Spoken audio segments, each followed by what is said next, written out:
Hey, let me know if you can hear me. I just want to make sure that we solid over here. Let me see. Yeah, I can hear myself. Let me see. Check. See the meter working. Give me a mic check, please. Let me know if you can hear me. Abundantly, Nick, you got me. Gwen, big money, Gwen. What's up, Gwen? Um, yeah, let me know if y'all can hear me. And then let me say this PowerPoint and upload it back here real quick. Sorry for my 1 minute of tardiness, but your brother man was in prayer. I'm just gonna call this the DC plane crash. Boom. Did I save it as a PDF? I'm not tripping. There we go.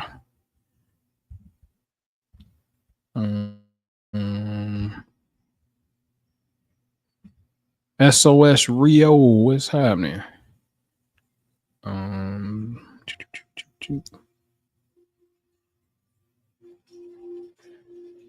What's up? Where you been, Nicole? Where you been at? What's up, everybody? Hip Hop Astrology TV. What's up, man? Even though this ain't hip hop, but I went ahead and put it on this channel too. But you got to check me out on my Noble and Pooh channel. Or I'm just about to be me and just talk about whatever I want to talk about. I don't care about no algorithm no more. I'm like, hey B, I don't care about the algorithm. I gotta talk and let the algorithm know me in that sense. You know what I'm saying? Fifth house, what's happening? Sharita, get the money back. Oh, Sharita, you got a nice little money pocket in your little report that I did. Like, what was that, yesterday? Oh, what you got? I think you got some. Oh, you got the promo thing going. You know what I'm saying? So going hard in the public. Yeah. All right. So, boom. All right, man. Let's get this party started, man. What's up, everybody? Click the like button for me real quick. Let everybody know that we up in here. And hopefully we can have some spiritual dialogue. That's what I live for. First, condolences to lives lost and people who are affected by this plane crash. My job is to and helicopter crash. My job is to bring some spiritual cosmic clarity to the situation at hand about reality. I think I'll be doing a good job in a sense.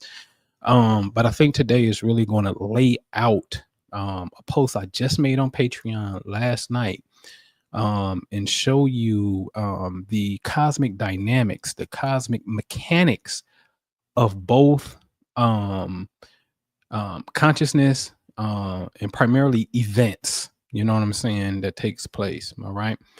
So I made this post yesterday in the Patreon, and it said, like the moon established forever, a faithful witness in the sky. Okay. So hold on, I'm gonna actually show you my commentary on the Patreon because it's literally talking about what we just see today, or really today, but yesterday with this whole plane crash situation. Okay, so I titled it "How, Sway, Can the Moon Be a Witness?" Now this is in the Bible. You're telling me the moon is a witness, okay, a faithful one at that. So I said, follow along, please. If the moon is a witness, then please know that all the planets have this witnessing capability. We live in space. Literally, the Earth is in space too. I think oftentimes we forget that we in space and we think all that stuff is out there. But if it's out there, you have to know that we're out there with it because the Earth is in space. Okay. Our thoughts and actions give off energy waves, heartbeat. You can take a piece of paper and stand it up, if it is stand up, and just move your hand by it real fast, and the energy wave from your hand, the air, will knock the paper down. So all motion begets energy waves. Okay, these waves are carried through the ether and impregnate space. Okay. So our energy that we give off, period, our thoughts, our actions, our sound, all of this stuff is carried through a medium called ether. Okay. Okay.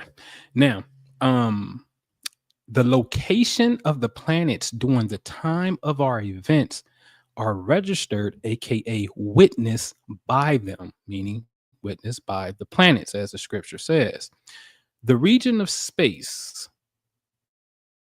where the planets were are now imprinted and have a memory of said events. Okay. So now we're creating an event. Let's just say the first event. So now we have both a personal inner experience and a space time outer experience, thus completing the law as above, so below. The nature of the event is mirrored by the corresponding planet. So if it was a physical accident, then Mars would be the spiritual or cosmic equivalent. Now, this is where transmutation comes in. We go to the day of the event and find the corresponding planets. Once the space is identified, we can then arrange future times where the moon, the faithful witness, will be precisely in front of the space of incident. You then polarize both yourself and this space by thinking and doing things that are opposite the nature of the event. So this new recording can be witnessed. Say, for example, someone was burned. When the moon aligns, you take a cold shower. Your cold temperature now negates and cancels the memory of space that witnessed hot burn. This is the basis of alchemy and what the Egyptians were doing and teach us to do. So I said, if you're slipping on our Kabbalion classes, then get caught up. And in the collections tab, it's called the 7 Kemetic laws. Okay. Hermes is nothing more than Tahuti. So Hermetic is nothing more than Kemetic. All right. So all of the Greek boys came into Egypt to study. All right. So let's really get busy as light beings and get it in. So this is what the Quran says. The sun and moon are made subservient to us. Subservient also means controlled. Okay. And in another verse, it says the rotation of the sun and moon in the night or day, in the night and day, are signs for those who possess intelligence. And I think my Friday tomorrow Kupa gonna be on the many times that the Quran keeps telling us for people who understand. These are signs for people who think, people who got intelligence, people who, have knowledge. It keep on making this reference point to, man, this is for the people who just know. If you don't know, you don't know. This is for people who know. Okay. If there is something that you need to reformat, then get what I call the Cosmic Eraser Consultation in the shop tab right here on Patreon. And then I'd start going into what that is. Okay. So, I laid a base for, what's going on cosmically. You know what I'm saying? What's up, Nikki Love? What's happening? All right. So let's see what's going on. Okay. But, I got to hit you with some of my Quran. Have to. All right. We will show them our signs in the heavens. Oh, no, in the universe and within themselves until it becomes clear to them that this Quran is the truth. Is it not enough that your Lord is a witness over all things? Ooh, the moon is a witness. Interesting. But I'm more perplexed in a sense by what do you mean the signs are in the universe and within themselves until it becomes clear to us. So that technically means we're supposed to be studying something in the universe and making a direct correlation to something inside of ourself. That's what that means. So if we don't know anything about the universe, then technically Muslim, we really don't know the Quran. We don't, this is one aspect of us knowing that the Quran is the truth. So you have to have the law of correspondence, as it's called, dealing with yourself in universal law. You have to. Okay. That's why I love this book, man. All right. Again, I'm going to point this out in the very last chapter of the Quran, Surah Al-Nas, which means mankind, this is a protection prayer against the evil eye. That's how the Quran ends. This is really the evil eye protecting prayer right here. Okay. All right. So say I seek refuge with the Lord of mankind, the King of mankind, the true God of mankind, from the mischief of the whispering, elusive prompter who returns again and again, who whispers in the hearts of people, whether he be from the jinn or the humans. A beautiful prayer in Arabic. How it go? Bismillah ar-Rahman ar-Rahim. Kul haudabu rabbinas, malakinas, ilahinas, min sharril waswasil kannas, alathiru waswasu fi sudurinas, menajennatiwanas. I heard some Jamaican boys up in there. Well, what are you talking about? Not T1, not the boy. So see, I do things to make myself remember stuff. You know what I'm saying? But anyway, I want to pay attention to what's called ayat number 4. From the mischief of the whispering, elusive prompter who returns again and again. That word we see at the very bottom, the one who withdraws, as I said before in the previous conversation, to return again and again means to withdraw. You had to withdraw in order to return. Okay. And that word is kannas. Okay. And this word is only used 2 times in the Holy Quran. At the top, as you see it, in the very last one, and I circled it in green, what do it say? By the retreating planets. Wait a minute. So could this really read from the evil of the whisperer of the retreating planets or the retreating planets? Okay. So, hey, hey, there's, see, this is what I'm saying. The Quran has degrees. And let me preface this, Muslim. The intellectual golden age of Islam is done. It's over. It's a wrap. We've lost the way. We've lost what the great golden age had. We are bogged down with dogma, no more different than how I see Muslims ranking on Christians on the Trinity. Because you need to absolutely have cosmic knowledge when you're dealing with the Quran. You have to. So even if you want to say that the retreating planets, it don't mean that because it didn't have a certain mark, so it was used in a different tonality, therefore it means the one withdraws. Why would the word for withdrawal also be the same root word for the planets? Why would those two even possibly mean the same thing at the root, which is the cause? Why? Again, it don't even make no sense because the previous slide that I showed you, the Quran is saying, hey, there's signs in the horizon, signs in the universe, and within yourself. So once again, you have to go to universal law. I'm gonna have to Fred Sanford, y'all. Big dummy. All right. So Minister Jew hit me up and he said, yeah, bro. It was a plane crash February 12, 2009, the planet Mercury. I said, all right, cool. Good luck. Let me go do my math. So I'm going to show you more than just Mercury. So this, I don't know if this was the last plane crash. That was a deadly plane crash on the soil. I don't know, but I will show you the mirror of this plane crash. Today is literally a repeat of this one here.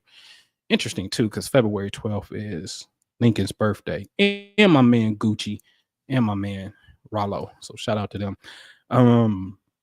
So let's see. So the planet Mercury deals with travel and transportation. Okay. So again, we have to understand the cosmic dynamics here, the cosmic laws. Okay. So that planet represents transportation and modes of travel. Okay. Well, on 2/12/2009, the planet Mercury appears in the middle of Sag and Capricorn. And please note the position of Mars is at the goat of Capricorn. So Mercury in the sky is not too far from Mars. On this day, the plane crashed in '09, this region of space. Okay. Well, Mars energy represents accidents. Okay. All right. Fire, explosions, that's his thing. Okay. So January 29th, 2025, where's the planet Mercury? Directly. And when I say directly in the same spot where Mars was at the first event. That's why I said on the Patreon, these planets are recording, aka witnessing, like the Bible says, these events. So the planet of transportation is also in the same spot where it was in 2009, but it's also in the direct same spot where the planet of accidents was in 2009. Okay. It gets better. Let's go back to 2009 and just look at the planet Venus. Venus appears at in with here, it looked like it's in Pisces. So let's just call it the right fish, not the fish on the left from our viewpoint, the fish on the right. That's what Venus is. You see the date at the bottom. So I'm gonna show you some astronomy today. So that's what Venus is. Where is Venus at today? The day of the incident. At the right fish. Oh, it gets better, ladies and gents. Notice I have the cursor on the planet Uranus. Uranus is so far back you can't see a body, because anything past Saturn you can't see with the naked eye. So Uranus is way back there, but is there at the mouth of the fish, the region that appears to be in between Aquarius and Pisces. That's where the planet Uranus is. By the way, a key word for Uranus is accidents as well. Him and Mars governs accidents. Okay. So the planet Uranus is here on 2/12/09. Where's the planet Saturn at today of the incident? In the exact same region of space. You want to see another one? Okay. Well, on 2/12/2009, both the sun and Neptune. You can't see Neptune because it's so far back. But it's Neptune because look at the top left corner. Wherever that red cursor is clicked on the program tells you the star or the planetary body that you have clicked on. So the planet Neptune is directly in straight alignment with the sun on 2009 plane crash. Okay. Okay. Where's the moon at then? The faithful witness from the Bible. Oh, exactly where the sun and Neptune was in the 2009 crash. You get the pattern now, ladies and gentlemen? Over and over and over. Okay. Give you another one. We have the cursor on the planet Jupiter. Jupiter appears at the goat, Capricorn. Okay. Let's just call it the neck region of the goat, Capricorn. That's where Jupiter is in 2009. Where's the planet Pluto at, ladies and gentlemen, along with Mercury? Huh? In the straight space by the neck of Capricorn. But what did we also see there earlier? The planet Mars was there earlier. This is called conjunction. When two planets align in the same space, it's called a conjunction. So what we saw was what? Conjunction after conjunction after conjunction after conjunction. We probably saw about 5 to 6 conjunctions over and over and over and over.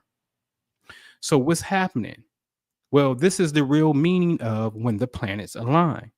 I'm telling y'all, this is real. You energy, an event happens, planets, that space holds the energy. The planet is the activating source or force of the energy that's held in space. Okay.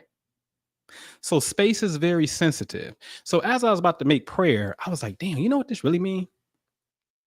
You have to go on at least a 2-year spiritual hiatus in a minute.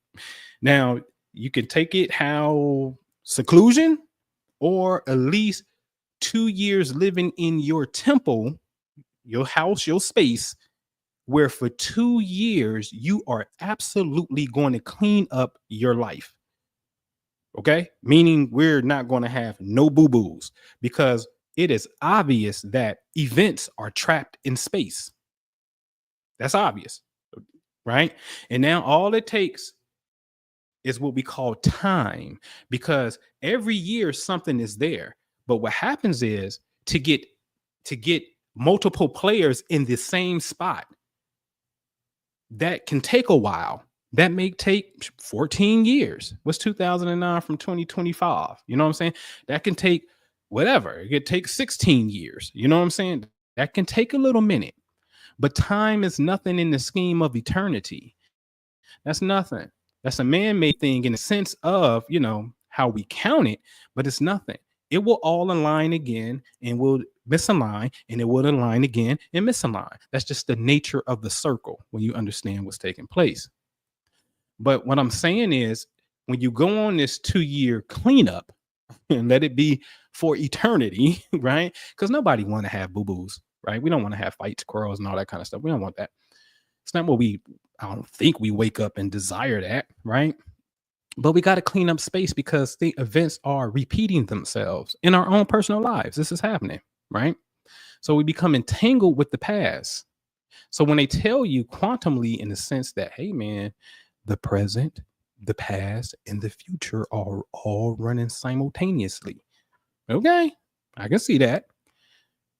But if you go on this hiatus, what I'm talking about is you understanding the precise lifestyle that you want, at least on your day-to-day interactions, right? May not have the things that you want, but at least what your temperament is. What is your mood? What is your energy? What is your just overall character, your disposition? What is that like, right?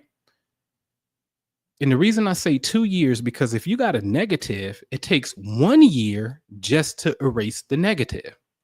Now we neutral. It takes another year to technically stamp it positive. That's just basic math. I hope y'all follow that, right?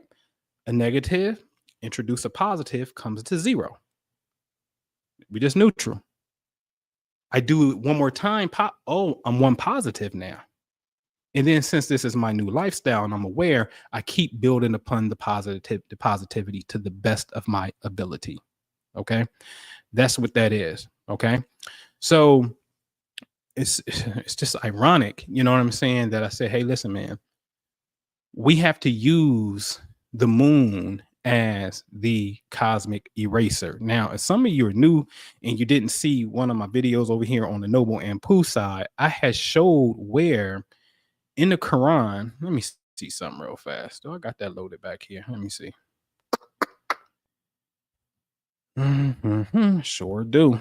Here it goes. Okay. Let me blow this up. All right.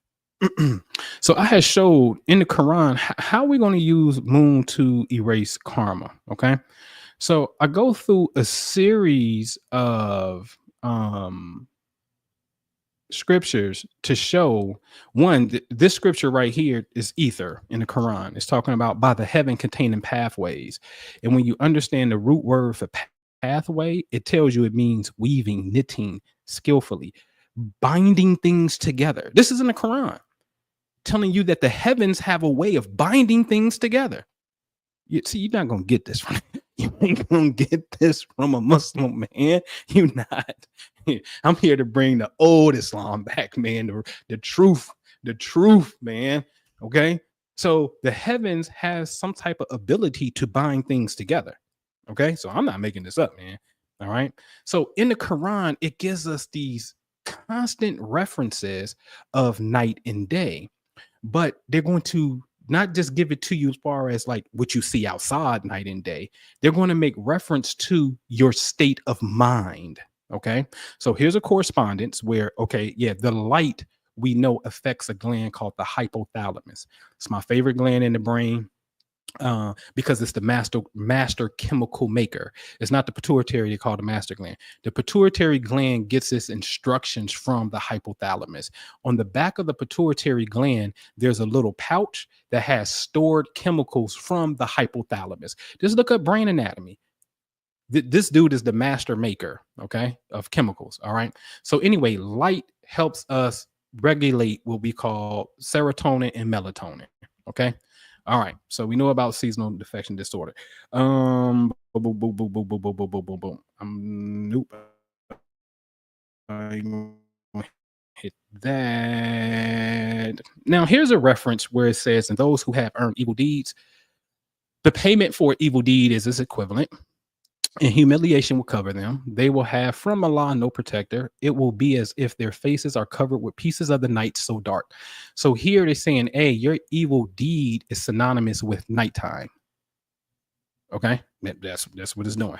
Here's another one that says that it's like their example was one that kindled a fire, but when illuminated, what was around him, Allah took away their light and left them in darkness. So they could not see, deaf, dumb, and blind. So now you're saying that when you take away the light and I'm in darkness, the darkness is equivalent to being deaf, dumb, and blind. It's a state of ignorance. Okay. Now here's another one, which this is funny to me. So, on that day, the hypocrite men and hypocrite women will say to those who believe, "Hey, wait for us so we may acquire some of your light." They're talking about energy vampires. Okay.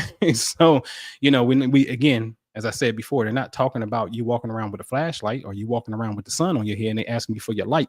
They're talking about your wisdom. They're talking about your energy. Okay. So here's another one that says, "No, by the moon." There's another translation that says, "I swear by the moon." And there's a couple verses in the Quran that say, "I swear by the position of the stars." I promise you, I'm not making this up. I swear by the position of the stars. But no, by the moon, by the night when it departs, and by the morning when it brightens, indeed is of the greatest affliction. Okay. That's interesting. Right. As a warning to humanity, to whoever wills among you to proceed or stay behind, every soul for what it has earned will be retained.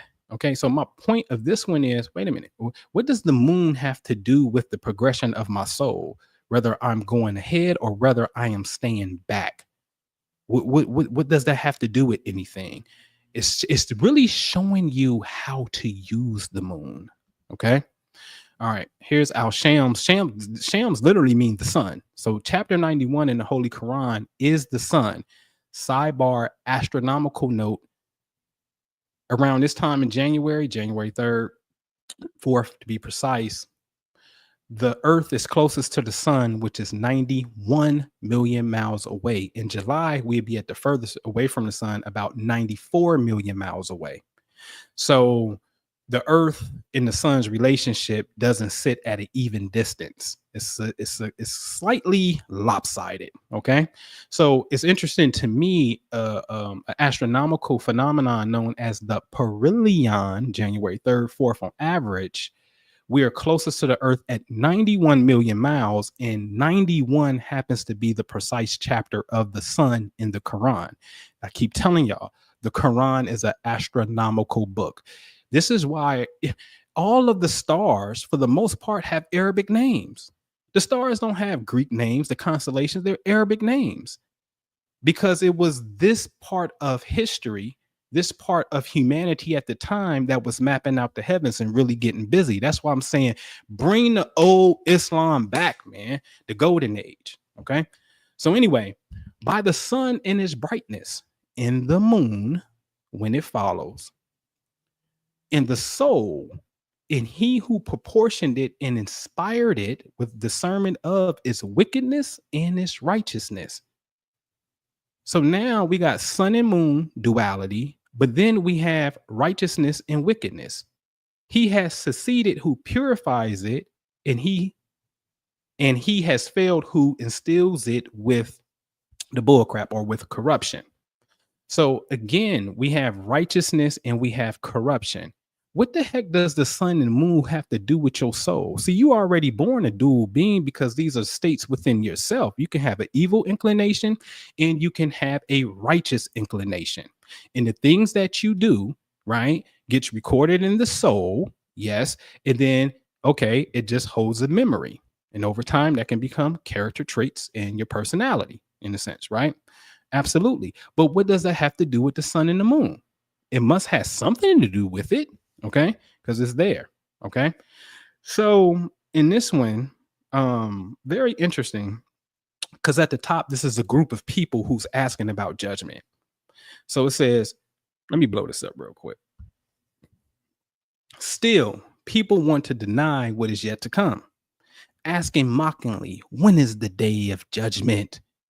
But when the sight is done and the moon is dimmed, and I'm always like, whoa, the infamous judgment day has something to do with the moon, or the moon being dim has something to do with the famous judgment day.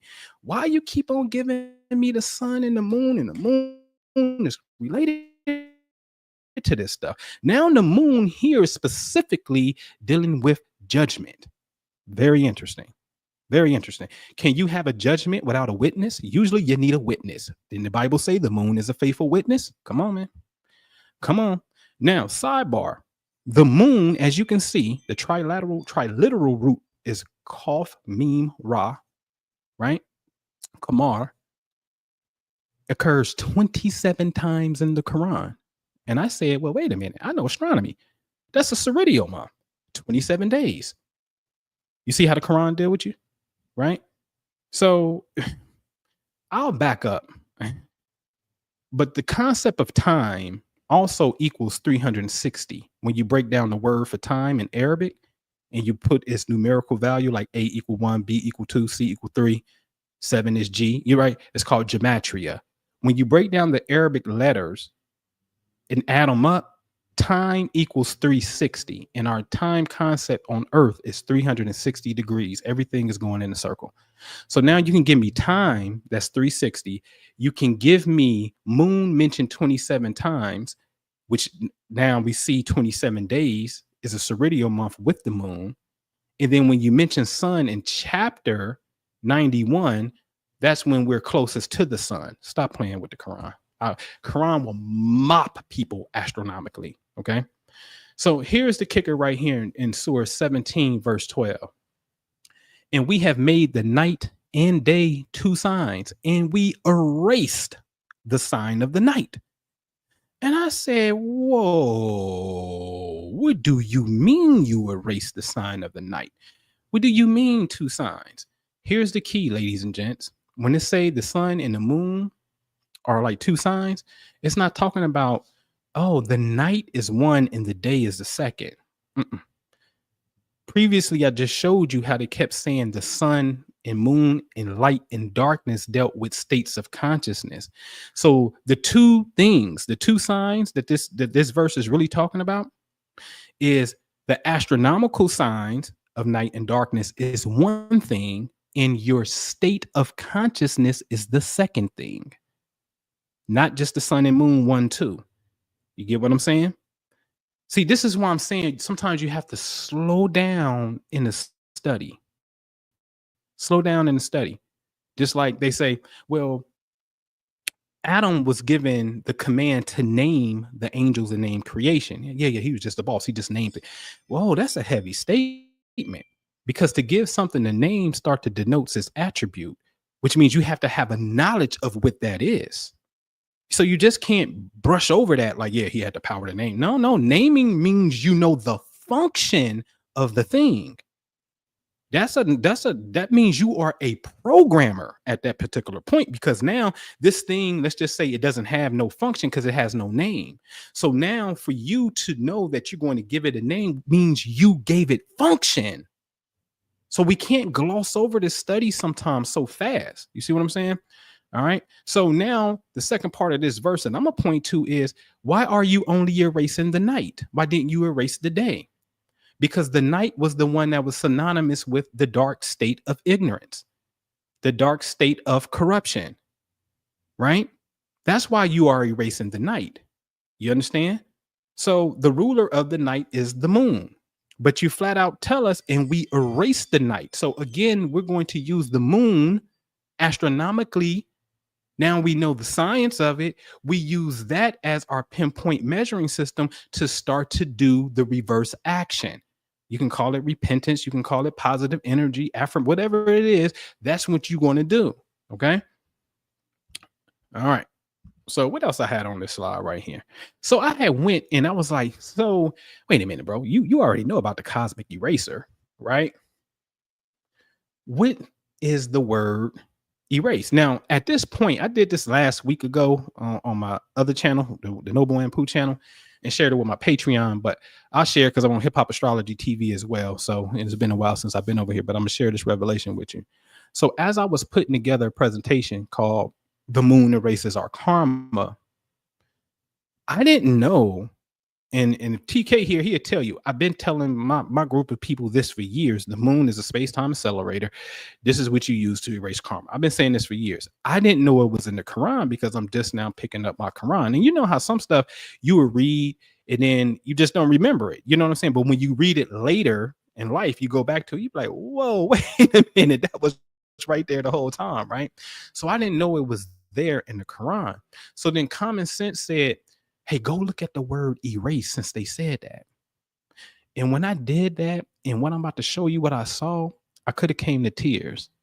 And that's the point where I was like, oh, you better go bow down. Bow down. Like Beyonce said, bow down. All right. So again, the word, which is the root is meme hawa. It just means eraser, to obliterate something, to get rid of it, both literally and metaphorically. Okay. But here's the kicker when I broke down the word. This blew me away because the 3-letter root for this, when you break it down, equals 54. And I said, oh, no, it don't, because I know this by heart. When I saw that, that's when I had this revelation right here. Chapter 54 is called The Moon, Kamar, literally. So you got to really kind of put yourself in my shoes if you can, right? You get what they call a download. Get a download. Hey, go look up the word erase since you're talking about this. And then we show you in the Quran that, yeah, we're going to erase the night. And then when you go look up the word erase, it equals 54. And 54, the 54th chapter is the moon, which rules the night. You understand that? See, you don't get that in the Quran far as, hey, this letter equals that. Did you know? I'm going to show you something. It's something called the disconnected letters in the Quran. I just want to figure out which one of these verses. Beginning of 29 out of, so it's 29 chapters in the Quran. And let me see what chapter, right? Because I'm going to show you a chapter that may have this. Chapter 2 and 10. All right. So give me a second real fast. Chapter 2 and 10.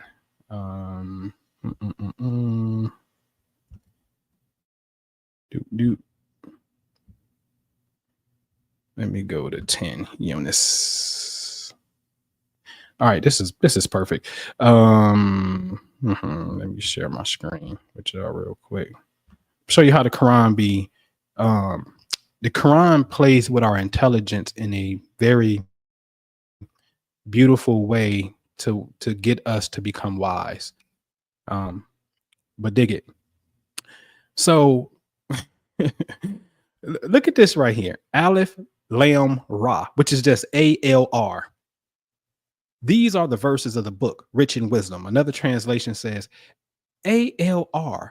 These are the ayats of the book of wisdom. Now, the word ayat literally translate to mean signs. So signs and verses mean the same thing in Arabic.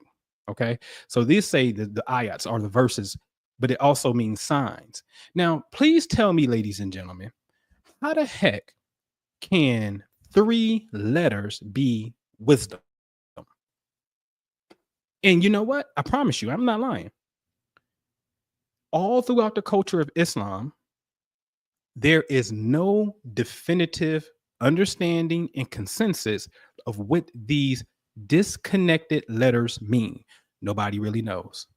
But yet it reads, and these are the signs full of wisdom. You just gave me initials. You gave me three initials talking about, and this is the book of wisdom. So now you must go inside these letters somehow. Is there even a science to get inside of these letters? Okay. And it is. It's called the abjad. The abjad is what we use in the Kabbalah, the Kabbalistic side, where we say A equals 1, B equals 2, C equals 3, things like that. And then each letter holds a mystical meaning, right? And since we live in the cosmic universe, we say A, Aleph, is air. We say Ba, Bet goes to the planet Mercury. We say Gamil goes to the moon. Daleth goes to Venus. Heh goes to Aries. Val goes to Taurus. Zine goes to Gemini. Ket goes to Cancer. Tet goes to Leo. Yod goes to Virgo. Koph goes to Jupiter. You understand what I'm saying? So they assigned letters to cosmic phenomena, planets, signs, and letters. Now you can look this up. The Arabic alphabet consists of 28 letters. And you know what they say? 14 of them are moon letters and the other 14 are sun letters. This is the consensus in Islam, that the letters actually correspond to sun and moon, half and half. Right? And so again, can we bring the old Islam back? Man, I need to get a t-shirt. Bring the old Islam back. You know what I'm saying? But anyway, so yeah, when this revelation came to me in am I freezing? See something? Oh, there we go. All right. Yeah, and I'm like broke down the word for erase. It equals 54. And I know 54 is again the chapter that deals with the moon. Hey, I was like, okay, that's the instruction. To me, it's common sense. In a sense, you know what I mean, when you understand what's going on. And what I mean by what's going on is space is recording events. And so in order to wipe out the space, the fastest moving body is the moon. Okay. Because if we wait for the sun to get there in that same area of space, that's called your birthday. That's called anniversary. That's called once a year on the same day. But the moon is there every month. Okay. There every month. Let me make sure it's nothing on this slide that I need to show y'all real quick. Make sure I got everything. I think I'm good. What is this? So I like to put this here anyway, because I feel like this chapter is called Divorce, chapter 65, Talak. In the very last verse, or sign, because verse and sign mean the same thing. So the very last sign is sign 12, which it happens to be the total number of zodiac signs. It says Allah is he who created the seven heaven in layers, which means it's levels. And likewise of earth, which to me, I translate it to mean the seven planets that govern. The seven planets are the 7 days of the week, and the seven planets govern every zodiac sign, because in the ancient modality of astrology, Pluto wasn't there yet, Uranus wasn't there yet, and Neptune wasn't there yet. Okay. So we at the time we was only observing what we saw with the naked eye. Sun goes to Sunday in Leo, moon goes to Monday in Cancer, Venus goes to both Taurus, and ancient times Pisces. That's why Venus and Pisces is considered exalted, but I love Venus and Leo, especially for women. That's a very, very sexy marker. Mars rules Scorpio and Aries. Saturn rule both Aquarius and Capricorn. Jupiter ruled Pisces. Sorry about that, Venus, but Venus is exalted in Pisces. Jupiter rules Sag and Pisces. Okay. And did I go through the zodiac sign? Mercury is Gemini and Virgo. Did I get everybody? I think I got everybody for the most part. Yeah. So anyway, it went like that in the ancient times.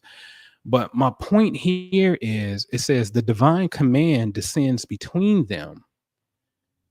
And I'm like, well, wait a minute. Hold on, man. Hold on, Allah. Hold on, man. I'm going through a divorce. And the very last thing that you want me to know as you wrap up your divine instruction about divorce, you created the seven heavens and a similar number of earths. So you create the seven heavens and these planets. And your command, your instruction flows in between that. So you ain't gonna come and tell me nothing.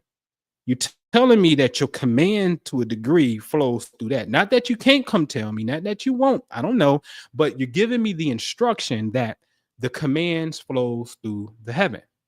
So therefore,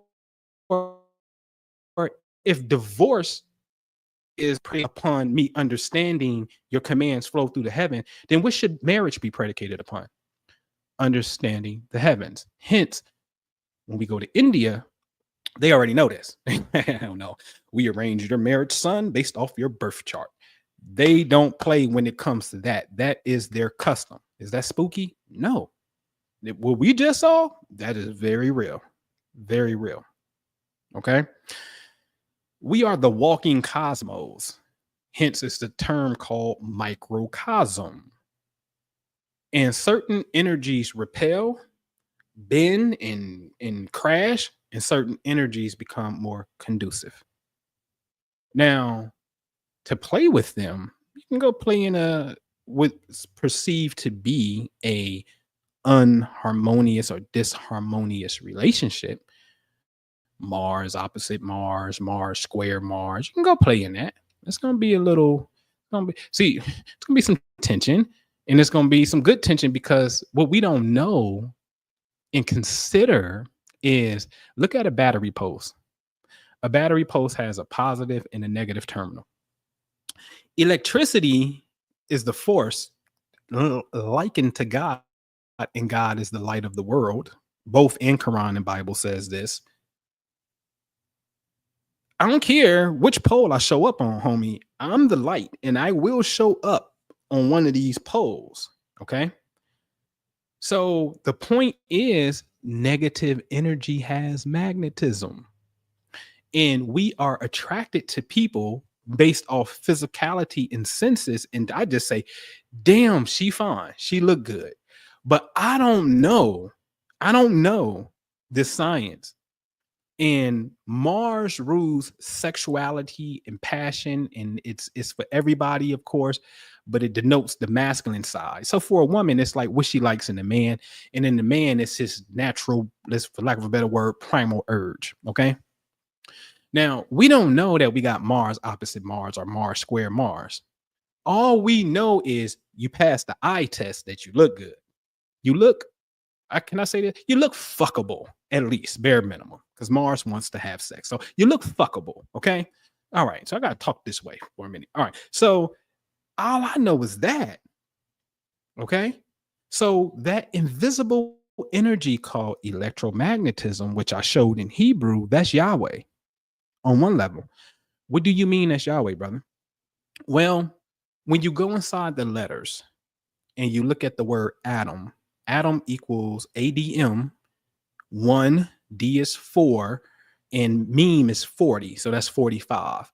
Kava equals 18 when you 19 when you equal per letters, 45 and 19. When you subtract 19 from 45, you get 26, which is the sacred name of Yahweh. Yod is 10. He 5, the H, V or W 6, and the last H is 5. 10, 5, 6, 5 equals 26. So Yahweh is the force that exists between Adam and Eve. And I said, shit, this is talking about attraction. It's called, oh, girl, you look so good over there in them jeans. Like, right. So that's that. And I said, oh boy, these dudes is clever. They on something else. So anyway, our attraction is really 100%. There's a cosmic mirror there, meaning the energy where you were born and where they were born. And this angular communication called aspects, right? This is why, listen, one of the more favorable markers in this is when a woman's Venus, the feminine Venus, is in the same region of space where the masculine sun is. Okay. So in a heterosexual relationship, the man's sun is Aquarius. And then for the woman, her Venus is in Aquarius. Now, if you in a, and I'm not saying this to be a bad, but if you're in a homosexual relationship and you take on the masculine and feminine, principles, it's the same thing. It's the exact same thing, right? You're going to feel this.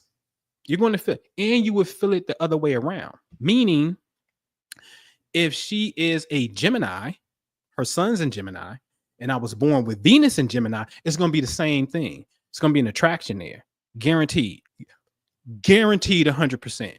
Now, you can be married, but guess what? You're going to recognize this person as beautiful. Like, oh man, she bad.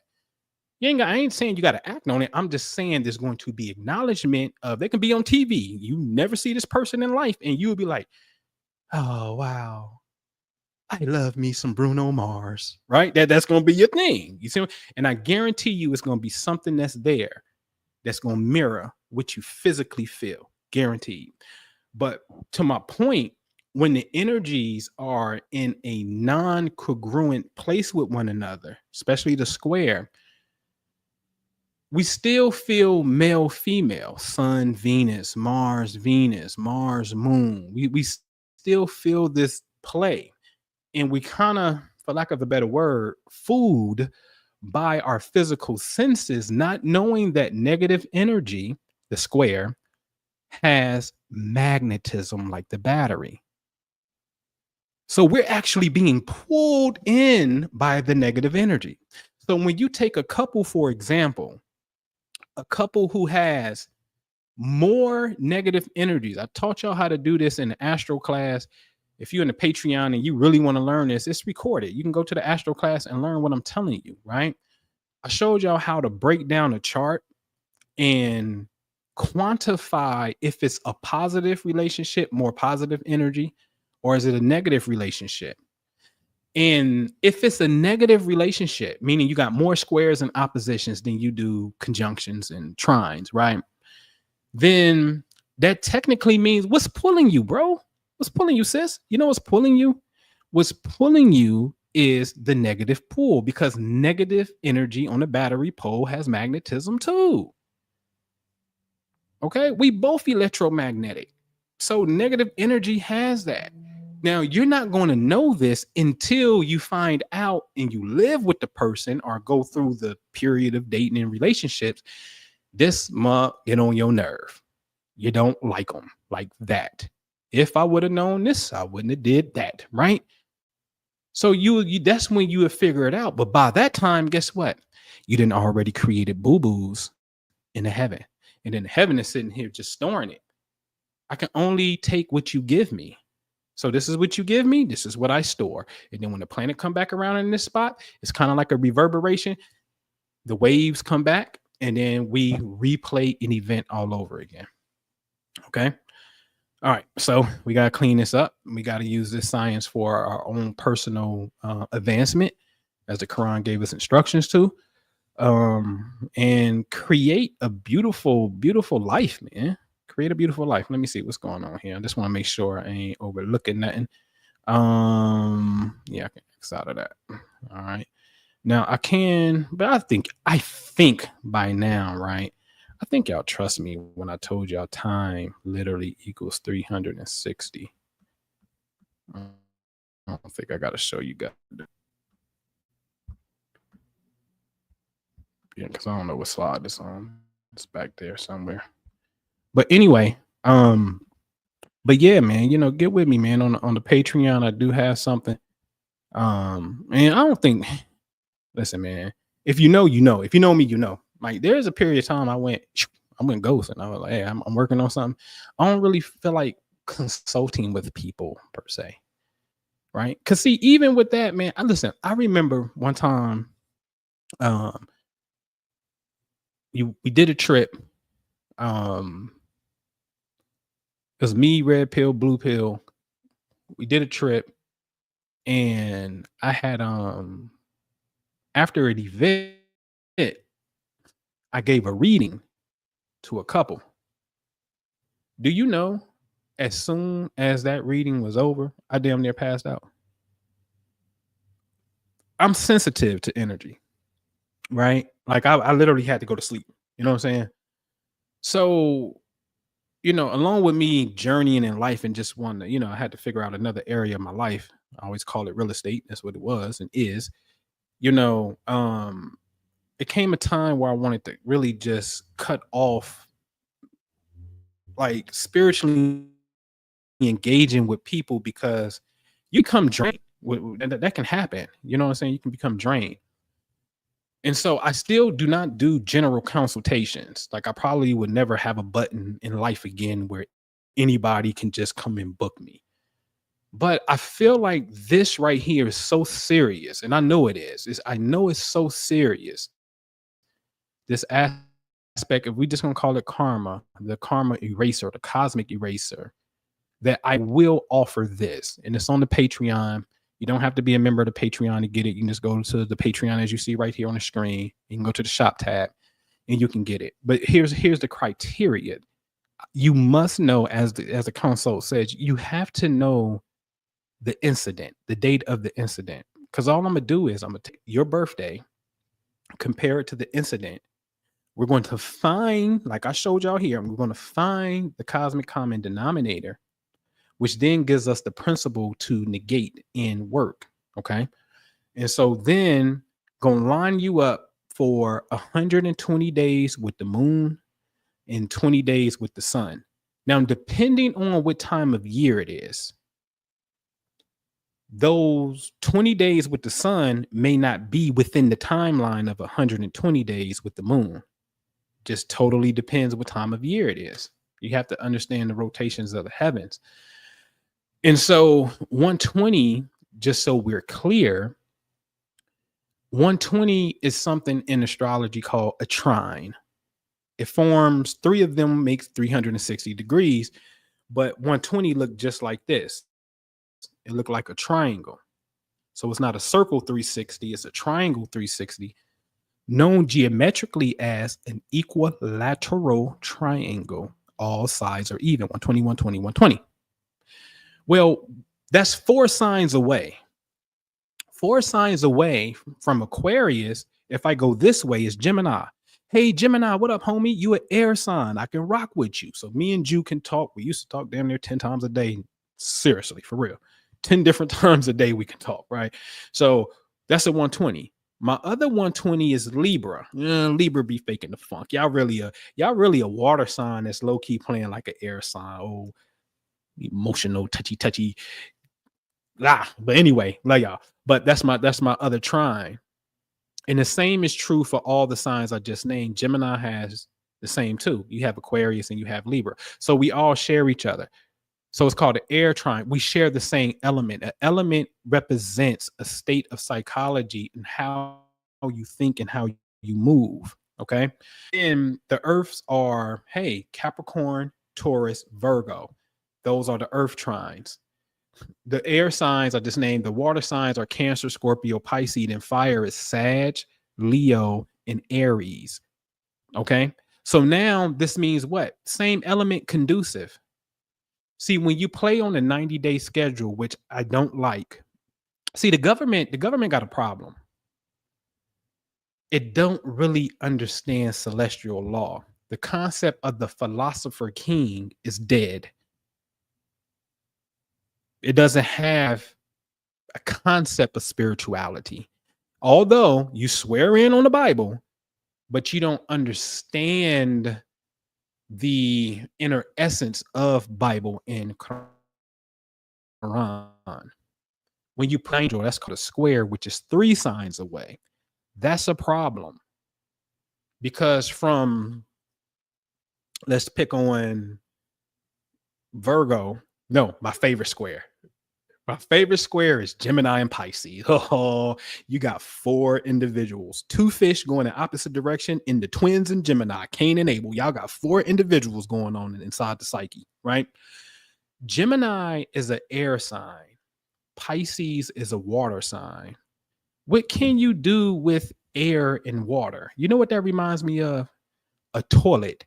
that is clogged and you need to get a plunger so you can pump air through it so you can bust it up. It's nothing conducive about those two.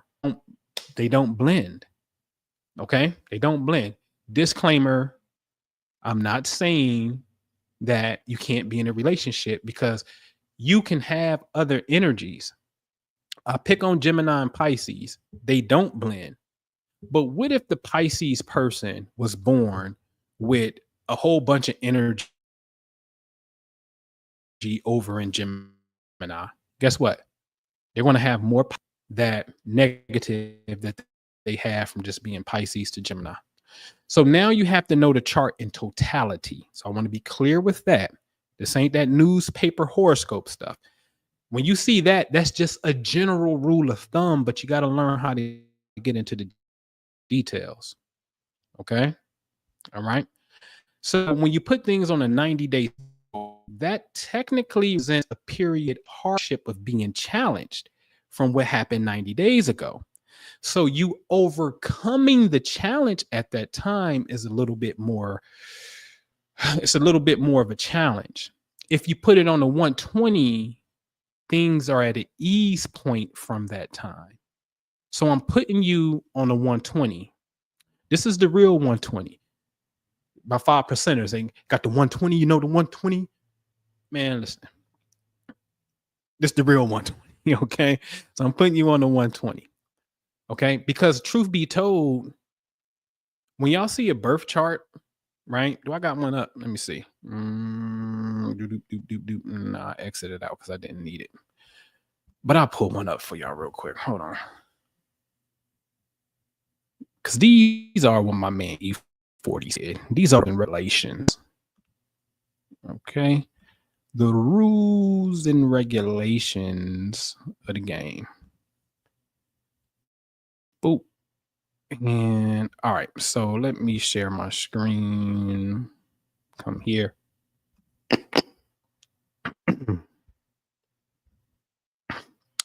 So this was February 12th, 2009 on a plane crash. So when you see these lines, see the blue, the long blue represents the 120. Why? Because the moon is in Libra on the right, and then all that energy in Aquarius is over there. You see? So that's a 120. So blue says, listen, everything is all good. Red says, we got beef. I want that smoke. So at the top, in red is P, which is Pluto, and in the bottom left is Venus. And then the moon is across. So Pluto is squaring off on both Venus and the moon. Hello. The moon represents the feminine side. The Venus represents the feminine side. So this power player of Pluto, who represents death and transformation and force, coercion, and just, for real, it could be nasty sexual abuse.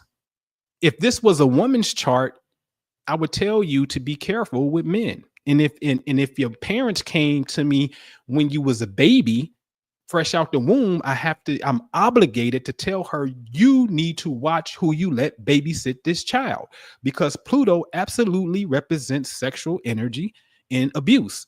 And the moon represents feminine energy. And since Pluto is a sexual energy, and let's just say it's a man, here's a man that want to have sex with a woman. But there's a sense of a little bit of, perversion that's there. But guess what? It's a conversation. I shouldn't even hit on this. But one day we're going to have to evolve to this point too. Are we looking at the perpetrator, or are we looking at the kid at this point? See, we got to understand energy. Yeah. At some point, we're going to have to get to a point of understanding energy. But I'm going to back up off this because that's a whole nother conversation. My point here is these red lines are creating geometry. The blue lines are creating geometry in the heavens. You see? So I'm going to put you on the blue lines once we identify the space. You see? And so that's how we work the law. So in theory, in practice, but in theory, I mean, this stuff ain't hard. It ain't hard. Now it takes me, it's time, right? It's time involved because now we sitting up here saying, okay, let's go 4 months into the future. So every month for 2 days, the moon is here. So this month, they go 4 months. You got bam, bam, bam, bam. Now, when is the 20-day window when the sun is here? So right now we are in Aquarius season. True. But let's say I identify something over there in Leo season because Leo is opposite Aquarius. So that's the furthest point you can be in a circle is straight across. But I need to clean something up in Leo. I'm 6 months away from the sun being over there before I can work with the light of the sun, which represents righteousness. The light of the sun represents purification and gold.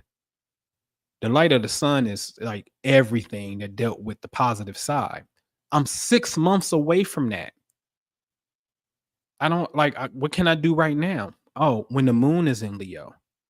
And then 6 months from now, here's a 20-day window where you can get it in. You understand what I'm saying? Let me show you what I'm saying. I'll go to my astronomy program. So let me do this. Because we did this with the galactic center, so you can understand the power and why it's 20. Okay. And then we can go to some Q&As. In fact, if you got any questions, go ahead and put them in the chat because we go straight to that. Once I show you the power of 20 and using the light and why 20. Okay. Okie dokie, artichoke. All right. So I know back in December the 18th, to be precise, the sun is directly in the middle of the Milky Way galaxy, known as the galactic center. You see all that beautiful UV radiation. You see that beautiful, excuse me, y'all. So I got eighth house energy, so just excuse me. But I'm sorry, it's a cosmic vagina. Okay. And so the sun, the light, which is synonymous with sperm, and we're above the scorpion's tail, which stings you, and Scorpio is sex. This is the cosmic vagina of the heavens. Also, sidebar, did you know that this star right here looks like Mars because it's a red star? In the Arabic, we call this the heart. This is the heart of the solar system, of the zodiac right here, because it looks like a red heart because it's a red star. Okay. But anyway, so the sun is precisely in front of the galactic center on 1218. Well, astrologically and nomically speaking, if you go 10 days back, let's just say to the 8th right here, we say, hey, the sun is on its way. You can feel this energy. It's right outside the gate. It just pulled up, but it's in front of the house. Okay. And so on the 9th, he's getting out the car. On the 10th, he's closing the door. On the 11th, he's taking some steps.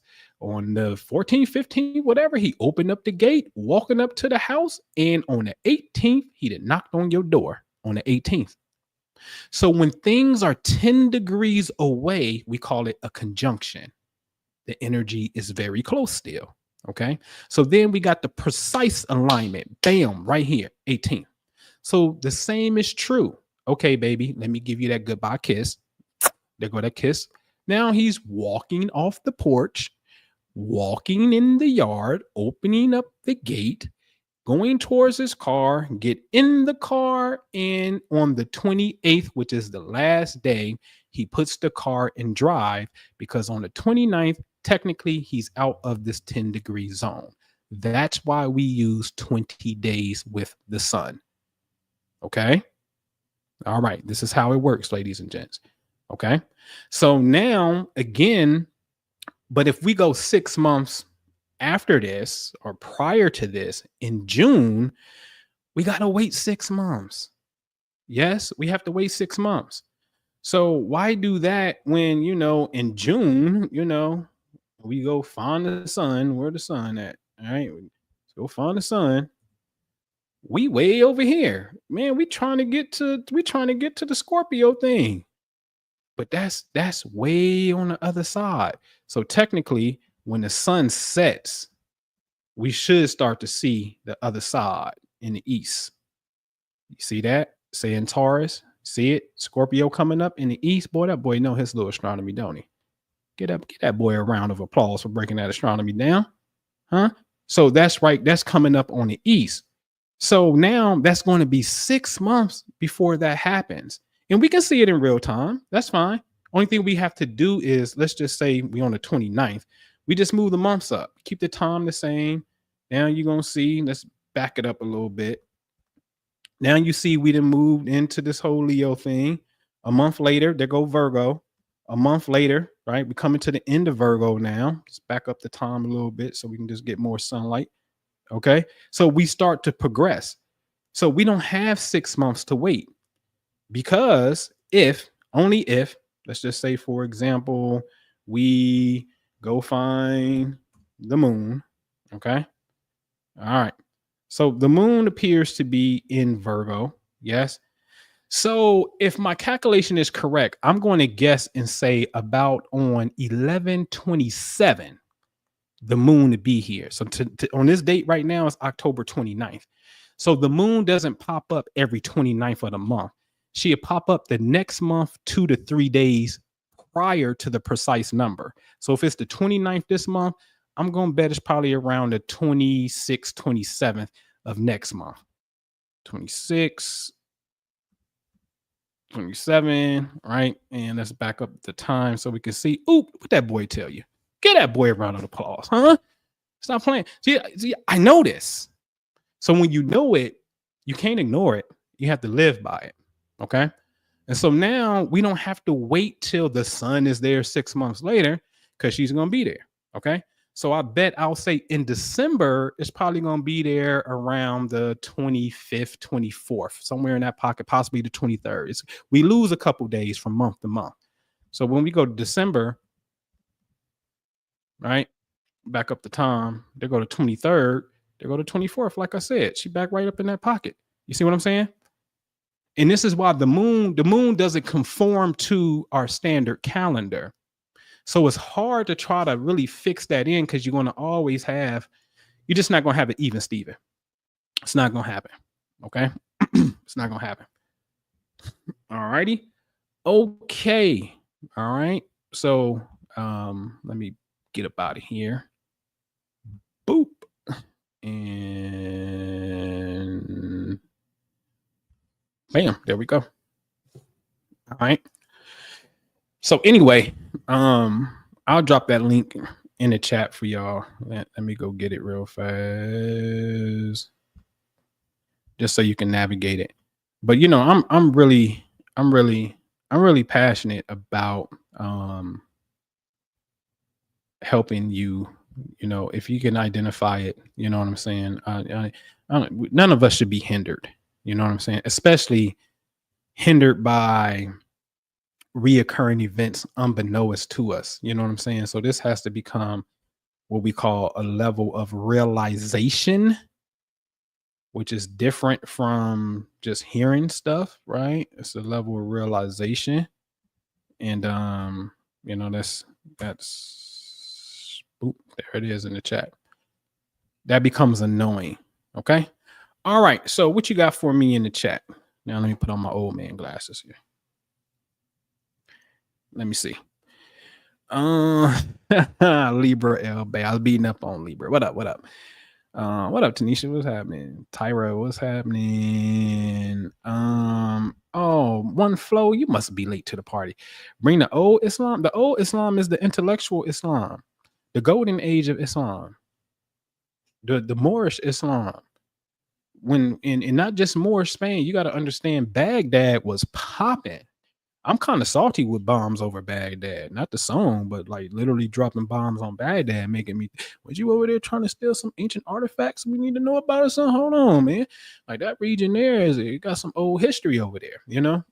But bringing back the philosophers.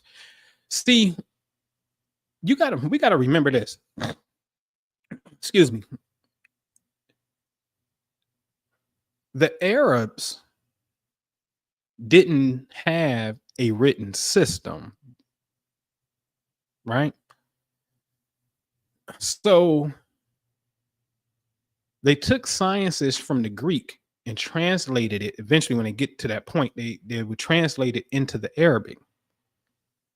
So the Arabic philosophy, the Aristotle's philosophies and stuff, integrated itself into the intellectual, the Islamic intellectual fabric of the reality of that time. You know what I'm saying? And so it's taking the Persian stuff, the stuff from India, and as you're supposed to do, you're supposed to create a library and start building some things. And then you got advanced yourself and then started mapping out the heavens and was able to start creating what we call the lunar mansions and things like that. And not that the Chinese don't have lunar mansions, not that the Indians don't have lunar mansions, but you start making a major contribution. So I'm talking about that era I always talk about. You know what I mean? That golden age of Islam, and within that, the Jews have a golden age as well. You know what I'm saying? And I don't care what they tell me, the Christians had a golden age as well. They only call it a dark age because they wasn't in political power. They lost power. But far as the social fabric of reality, everybody was big on philosophy and understanding the soul, understanding the cosmos, understanding what's called the unity of God. That's oneness. And we got these different cultures, different perceptions, but we're all saying the same thing. And how can it all just fit in a coherent society? That's the real Islam. Today, what we have right now, it doesn't promote for us to think intellectually and to even pierce or peep into the Quran to see if it has different levels, different meanings and whatnot that would take us into a deeper, more intimate experience with the divine. I heard a gentleman say that Sufism, the word, of course, didn't start at the time of the Prophet, peace be upon him, but Sufism is studying the ways of the Prophet. And I said, that's deep, because the Prophet didn't read information to get to his experience. His experience comes from 40 days in being in the cave, being on a mountain retreat, becoming one with himself and the creator. So much so you would start to transcend the body, and then you will go on this ride known as the seven heavens. And then next thing you know, you're starting to get divine revelation. It's a reason why all of the monks, the Buddhists, even when you get into the Catholic pantheon, when you start dealing with their saints, all of them reach those states when they off at a hermitage and they not necessarily dealing with society like that. All they do is pray all day and read the scripture and stuff. So you're going to have a divine experience. That's the way of the Sufi, not necessarily just. I heard this dude said it's so nice. He said, like, mathematics is an intellectual thing, right? And there's nothing wrong with philosophy, because philosophy intersects and overlaps with intellectual knowledge. But to say 2 + 2 is 4, I can tell you that, and you have to remember that, and you can cheat on your test and always remember that. Well, I heard Noble say 2 + 2 is 4, so I'm gonna always get this correct. But you didn't come into the knowledge of why 2 + 2 = 4. The moment that you know why it fits, then that becomes a learned experience. That becomes intellectual knowledge in this sense. You see what I'm saying? And so, that statement on the Sufis were really here with, what they're doing, what the Prophet was doing. Yeah, that's putting yourself in a position to actually acquire it versus information being what he called transmitted information. See, why do you go to church? Because I grew up, my parents went to church. That's why I went to church. Okay, that's just one level, because what? Your parents do it. Okay, so why shall thou not steal?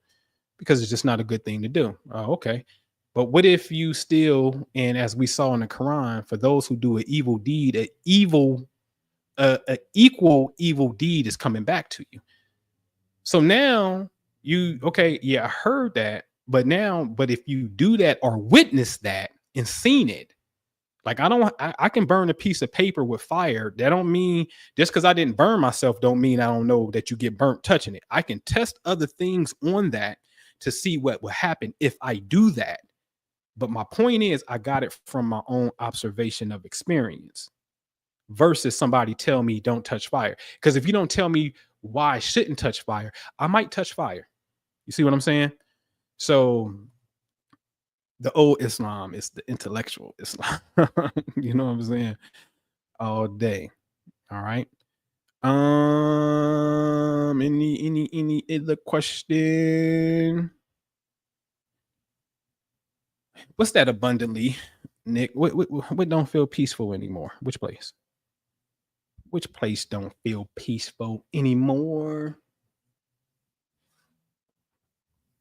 All right, but yeah, any questions, man?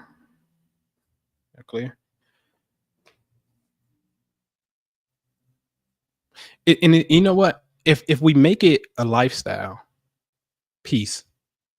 See, I love shalom alaikum and assalamu alaikum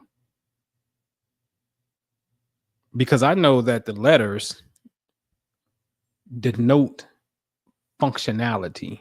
I always say it.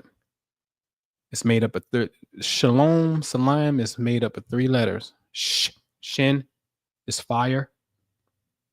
El, lamet, lam is Libra, which means balance, justice. Meme is water, fire, balance, water. Fire, anger, water, emotion. Balance my mental state, fire, masculine. Meme, water, feminine. Balance my conscious and subconscious, masculine and feminine.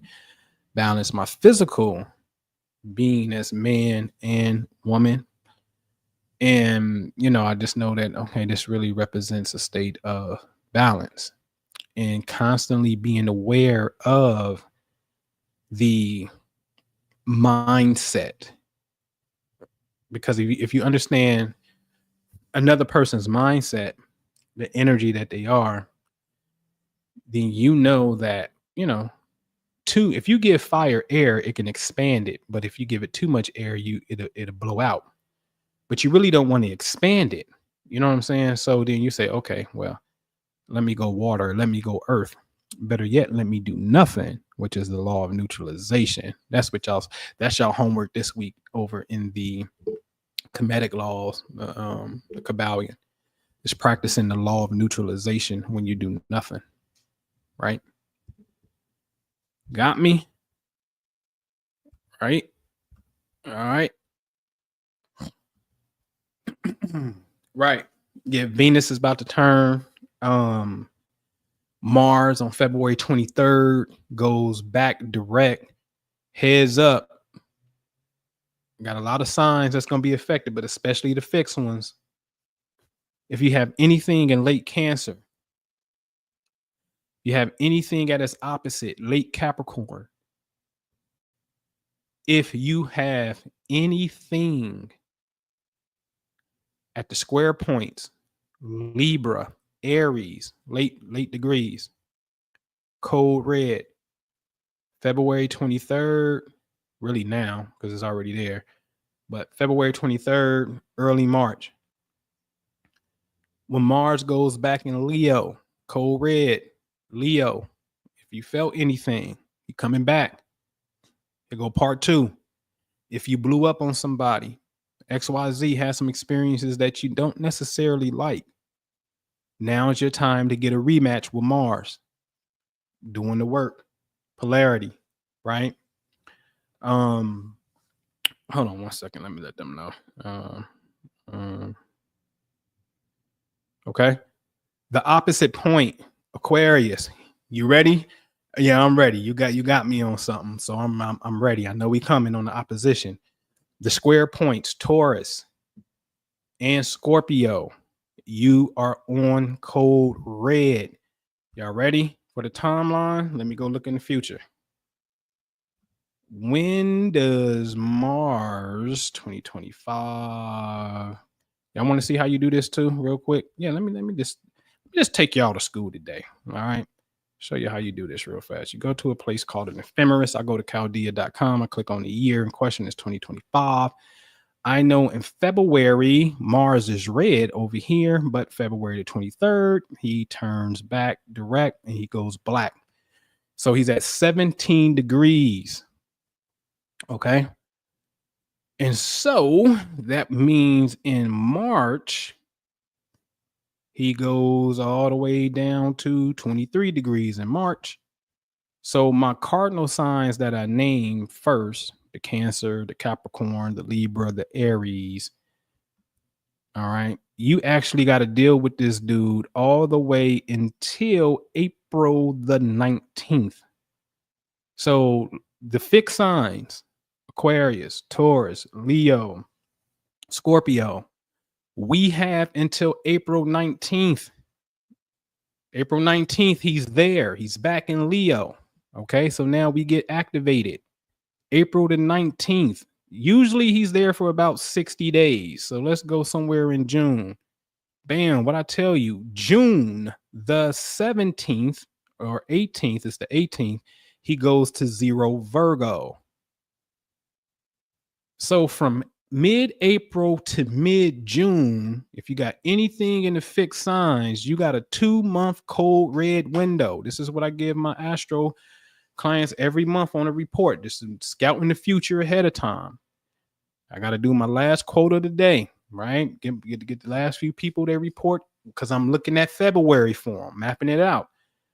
This is a cold red when Mars is coming through the vicinity if you have other planets here, especially Mercury, as we just saw. That's a crash in a sense, right? Fiery arguments in a sense, right?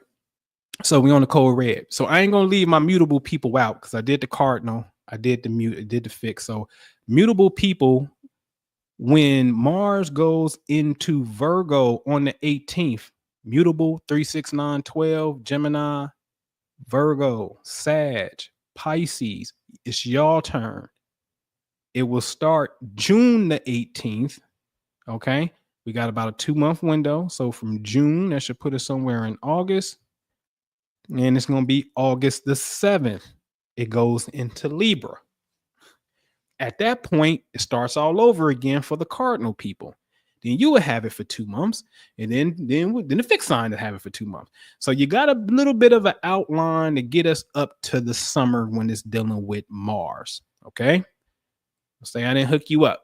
All right, you got a hookup. All right, you are to be on your best behavior. Now I'm of the school of this too. Volcanoes are natural and they burn things up. And although the fire element and the earth element are not conducive elements, after you burn the forest, regrowth does take place, but it's going to be a burning process when it happens. Okay. So if you blow up on somebody, it is a natural phenomenon of nature. Now, for me, this is just me because I like to challenge myself. I don't wake up with the intention on being frustrated in any shape, form, or fashion, let alone fiery, right? Like mad, right? Passionate about something, but not mad. I don't wake up with that intention. So therefore, when I have to exhibit, well, what says you have to? When I do exhibit that, I chastise myself because I'm personally challenging that aspect of what I don't want to experience as a stepping stone to my journey of self-mastery. That's me. Although I understand very well fire is natural. You could deserve it. Who's to say that? But maybe I can say that. You deserved it. But the point is, since I don't want to, I shouldn't have to. So Mars is the sensei out of all of them. He's the young top student. He's the champion student of the teachers. The master teachers are the planets that go a little bit further out. Mars is the one that's like, yeah, I'll see you. I'll see you for 2 months. And it takes me 2 years to move full cycle. So, and I'll see you to get a rematch in 2 years in the same spot. But if you understand that if it takes 60 days in one sign to go 3 more signs over, you see what I'm saying? Then do the math, whatever 60 times 3 is, right? 180. He's at a square to you in 180 days. So he messes with us in 6-month increments. He's here You got to wait 2 years for this to happen. But in 6 months, you're going to get an away game where he's squaring you. 6 more months, he's going to be at half a year, which means he's in opposition to you. 6 more months, he's back at a square. And then 6 more months completes 2 years. Now he's back for your precise rematch. Okay. So Mars messes with us on a 6-month schedule. Okay. Every 6 months. Once you can start it and you know where to clock it, every 6 months, he's at this certain position. Okay. But he's the one that helps us overcome the inner, for lack of a better word, negative qualities of fire within ourselves. Okay. Okay. You're good. We straight.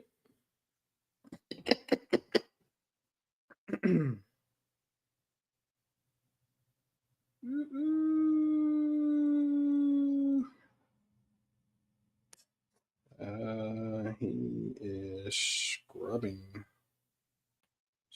something. All right, we good? All right, man. Y'all know where to get me. All right, check that link. I'll drop it one more time right there. Check me out on the Patreon. Love to have you, man. We busy. It's for those who don't know, because dealing with this science, I think, was a perfect example. I've created something every month where, like yesterday, the new moon in Aquarius. On the new moon, we light a candle, and I'll call it Messages of the Flame. You light a candle, and we sit for 30 minutes, and you just stare at the candle. Now, there's 2 ways you can do things. You can meditate upon something, the feminine form of receiving, or you can project a thought, and that's visualization. Both of these will get you to where you want to go, in a sense. I like meditation. I got enough visual stuff on some other stuff that I'm working on in the realm of physicality that when it comes to spiritual, I like to try to receive. And it works for me because it'd be like, hey, go look up that word. And I look up that word and it's the thing I'm looking for, right? So we do a silent meditation where you just stare at your candle flame, and then we just share whatever experience may have come up on the new moon. Then the next week, the moon will be at what's called the first quarter. When it's at the first quarter, we go on a 3-day fast. Now, if you a little, for lack of a better word, health challenge in a sense, then go on a fruit fast for 3 days. The goal is just to eat lighter for 3 days. So we do that when the moon is at the first quarter. Okay. And then the next week, now it's a full moon. On the full moon, we've been doing a Sufi chant. Okay. And we do that for 30 minutes. Everybody wanted to be longer. Maybe we get it in longer, but we do a Sufi chant where we just tapping in on the full moon. So the new moon is a silent flame candle meditation or visualization for yourself. Then after that, again, it's the fast for 3 days. And then it's the full moon. It's a Sufi chant. And then a week after that, we in the third quarter. Now, in the third quarter is we back on another fast for 3 days. And then the next week is the moon, new moon all over again. So what we're doing is we're lining up with the moon all throughout the cosmos. Purify my body, eat lighter in a sense, silent meditation, make sure I zikr, get my God thing in. So every single week, there is something to do based off the moon schedule. And it's been really good to stop me from gaining weight when I start eating like that again, right? Because it's like, oh, you really only get a solid week to eat, bro, because that next week you got to do a 72-hour fast. You know what I'm saying? So you got to break it down and whatnot. So it's been a great thing for me in a sense. You know what I'm saying? Mike P. No, I ain't set up on Discord. I don't like Discord. I'm kind of tech challenged. I don't like it. It's too gamey for me. It's too much stuff. I don't like Discord, man. He know how to navigate Discord, but I'm cool on Discord, man. I think I don't see the benefits to it. I don't like it. I don't like it. I ain't gonna lie about it. I don't like it. All right. Okay, y'all, man. So hit me up if you need me. Yeah, man. Tomorrow's Kupa, Hip Hop Astrology TV. Come over to Noble Ampu on YouTube, because eventually I'm just gonna start doing everything there, I believe. And Fridays at noon, no, 12:30. I do a Friday sermon, something that I'm inspired by in the Quran. All right. going in something mystical. So I think tomorrow we're gonna deal with this whole, thing about thinking. You know what I mean? This is for people who understand, people who got knowledge and stuff like that, and see where that's popping up at and whatnot. So I think that's gonna be tomorrow's lecture. So I do those Fridays, 12:30. And here's the thing, I'm sorry. You got to be in the Patreon because they actually get released a little later. So they go live privately in the Patreon and then they'll come out. So I retract that. You can't come on. You can come to the channel though, subscribe to the channel though, and you get the notification and stuff and whatnot. But I do a Friday lecture that is released sometime thereafter. I don't control the schedule. My man B controls the schedule and whatnot. All right. All right, man. I'll see y'all later. Peace.